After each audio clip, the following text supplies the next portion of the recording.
Hey everybody, Justin Monorail here. It is May 27th. It's about 11:50 a.m. and Disney has just shared their reopening plans with the Orange County Economic Recovery Task Force. And I had some reactions to what we heard.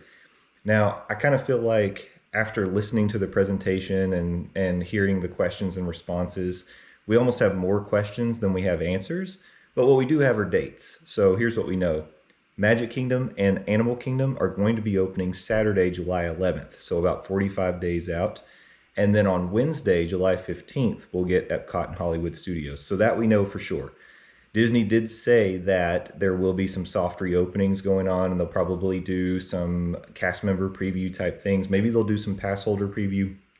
I don't know. They didn't really say. But here's what we don't know yet. They didn't really talk about the resorts opening, so we don't know what the plan for that is yet. And they didn't really talk about like how they're going to handle APs. They didn't mention anything about what they're going to be doing in queues. All we know is there'll be some social distancing. They'll probably limit the maximum capacity of queues.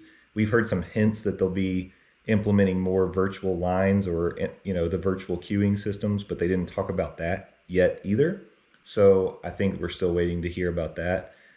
There will be no fireworks, no parades, nothing that would cause a crowd to gather. So things like probably like the janitors at Epcot or any of the performers that you might see just as you're walking through the parks probably won't be doing their thing. They are going to be implementing a lot of like touchless payment options. They're expanding mobile ordering, which I think is a good thing because I've always been a fan of mobile ordering. And so I think that's only a good thing. And they're going to be doing some things like, of course, increasing sanitation. They'll be using paper menus in restaurants instead of physical menus. And there is an option, I guess, to use a QR code or use the virtual menu. So, that can potentially save some paper. So that's good. They did say they're going to be using a reservation system to get into the parks. So this is kind of interesting. Not a lot of details on that yet either, but it's going to be a way for them to manage capacity without you just showing up and expecting to get in. But the question is going to be, how do they handle that with like resort guests, with APs, with just regular day guests? Like, how are they going to manage that system? Is there going to be access for resort guests ahead of everybody else? And then on a day-to-day basis, I have to ask, like if you're an annual pass holder like we are, if you don't get access through the reservation system, well, then I don't have access like I would expect to have access to the parks with my AP. So are you just going to expand or extend out the APs until they get past this reservation system? I think is like a reasonable question. So still more to come. I think it's very interesting that they picked Magic Kingdom and Animal Kingdom first, but we're going to have a chance to see, over a month how things go with Universal since they're opening up June 5th. That's like just a little over a week away from now. And we'll be able to see SeaWorld because SeaWorld's opening up earlier too. They're going to actually open up June 11th.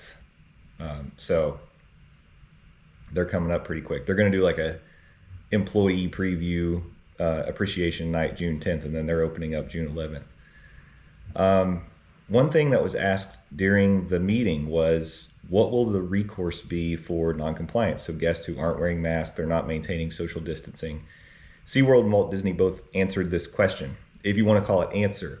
And basically what they said was, Disney said, well, we have our social distancing squad, is what they're calling the cast members that wear the yellow shirts and encourage people to put their mask on, that are, currently doing their thing at Disney Springs.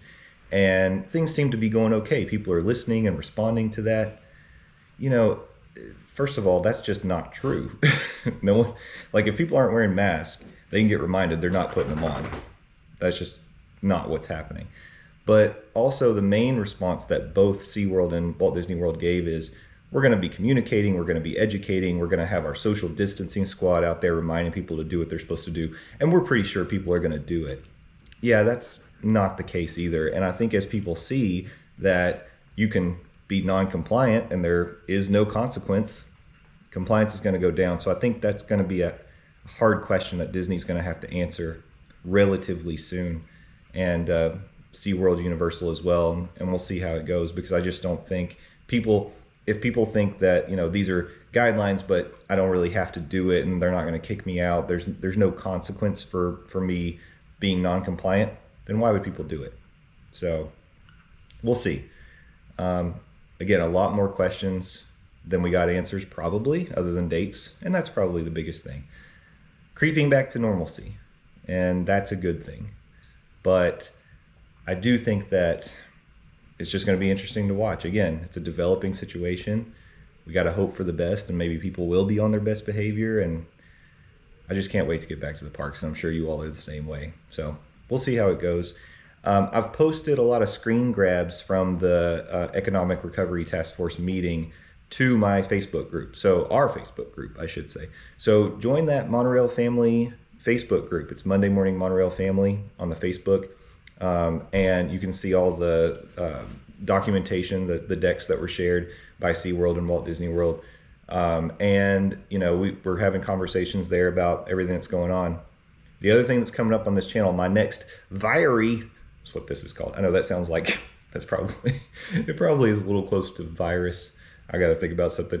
Anyway, the next one you're going to see is the footage that Sam and I took driving around the Walt Disney World Resort on Memorial Day.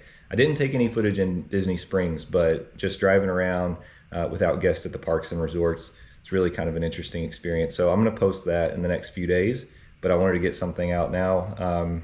As I mentioned, I'm going to try to do this a little more regularly while I've got some thoughts and things that are happening. So thanks for watching.